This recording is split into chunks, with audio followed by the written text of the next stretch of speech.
I had no symptoms.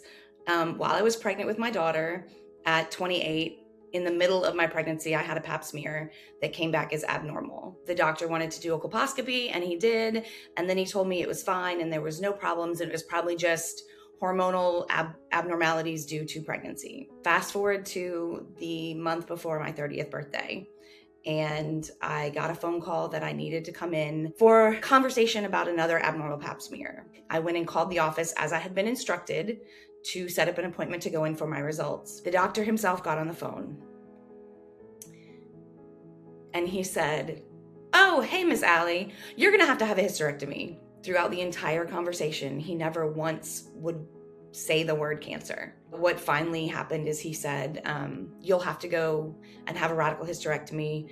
I'm gonna send you to my mentor, who was the only gynecological oncologist at LSU at the time."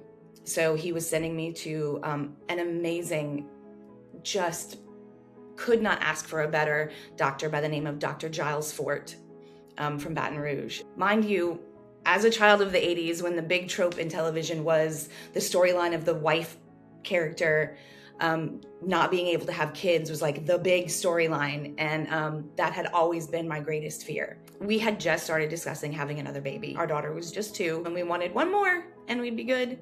I asked him if I were to get pregnant tomorrow, like we want another baby, if we were to try to have another baby and I got pregnant tomorrow, what would happen? And he flat out said, "You can do whatever you want. But if you have if you decide to get pregnant now and put off treatment, your survival rate goes from 90% to 40%. And I realized in that moment that it wasn't fair of me to expect my family to tolerate that kind of risk. I had a 2-year-old that needed me, and I had a husband that wanted me to be around, and I had my mom and all of those people. But I always knew that I wanted to be a mom. Like that was my first and foremost, what I want out of life was to have kids. Not being able to have a second child for the first, honestly, 10 years was super painful. And it had nothing to do with how much I love my husband or how much I love my daughter, but it was grief, not for a child that I didn't know so much, but I think it was grief for the life that I always envisioned for myself. It was grief for my daughter not having a sibling.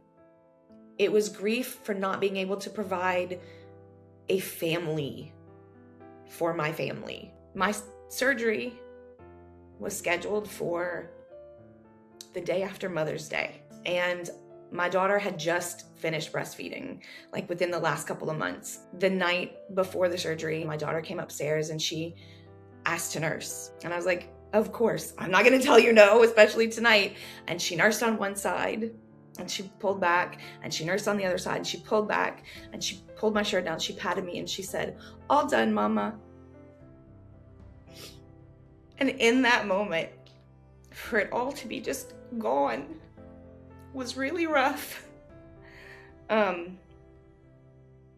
It took me a long time to let go of the resentment of other women. I did not have any radiation or chemo.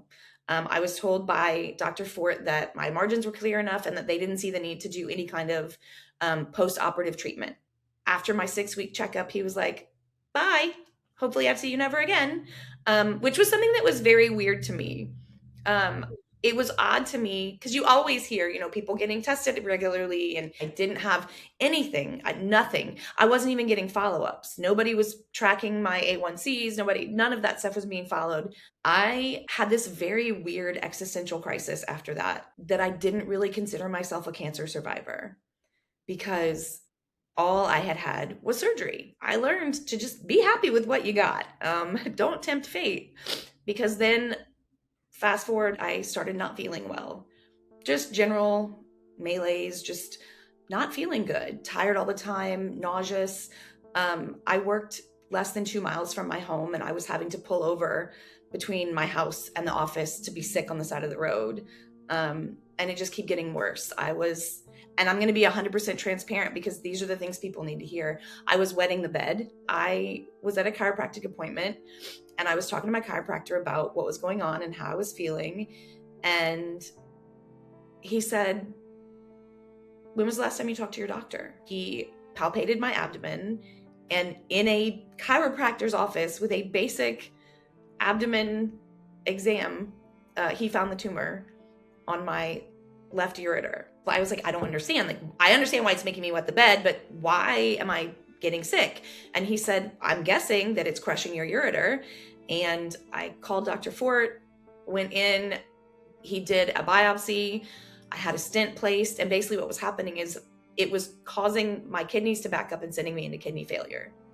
So I was getting sick because I wasn't able to process urine and get rid of all the waste. I was paired with a gynecologist, went back to Dr. Fort, and then of course a radiology oncologist, and then a chemical oncologist. I am a theater nerd, and immediately when he said I had a metastasis, I immediately imagined Rizzo from Grease as a cancer cell, hanging out in her pink lady jacket, smoking a cigarette, being like, haha, we've been here this whole time.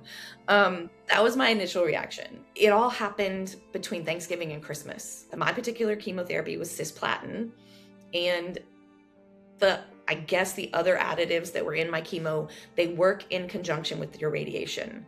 So my chemo and radiation had to be done within a certain amount of time of each other each week. So my chemo treatments were from midnight to 8 a.m. So once a week, I was admitted into the hospital, slept in the hospital overnight, and then went directly from the hospital 8 a.m. to radiation. Pelvic radiation is like the worst experience ever. And one of my radiologists asked, like, what does it feel like? Like, tell me about your pain. And I said, well, it feels like somebody took a bottle brush and rubbed my undercarriage raw, then poured gasoline on it and set it on fire. And she looked at me and she goes, so a 10? Yes, a 10. I'm extremely grateful for all of the people that helped me get through it, that I had a great support system. It wasn't easy. There were days that I prayed for death. For me, honestly, the worst part of that entire experience was I lost so much weight that my 150-year-old family heirloom Tiffany diamond engagement ring disappeared. That's the little things that people don't really think about is nothing fits. Your jewelry doesn't fit. Your clothes don't fit. Your shoes don't fit. And then after all of it's done and you've saved your life, you're left with the long-term side effects that nobody talks about either. Neuropathy in my feet, even 15 years on. Neuropathy in my fingers. And then the one that nobody ever talks about, dental issues. Insurance covered all my healthcare for cancer, but then as having had chemo damages your salivary glands and you go further and further, you have substantial tooth decay, dental issues. It's really frustrating to watch the media that we're trained by socially about the hero cancer patient, about she never complained. She was not, it's so unfair, especially to women, because we have to have that space. We have to have the ability to say, this is not a good day. This is not a good experience. This is not fun or easy. Because I think what happens is when we build that expectation, women don't feel like that is a real reality of it. They don't feel like they can talk about how much pain they're in or how much discomfort they're in. And now I've had a couple scares since then. Every time something is out of the ordinary, every time you think you're fine, it hits you like a Mack truck. You never feel safe again. We shouldn't be so scared to take care of our own bodies. We've spent too long being bullied or ignored or dismissed by the healthcare industry as a whole. I know for myself, I struggle, I'll be honest with you, and it sounds really dumb, having any kind of pelvic exam now. It's very traumatic, but making sure that women understand that it's important to get that pap smear, to see a gynecologist in general. There should be no reason somebody has progressed cervical cancer at this point. With the tests that are available, with the options that are out there,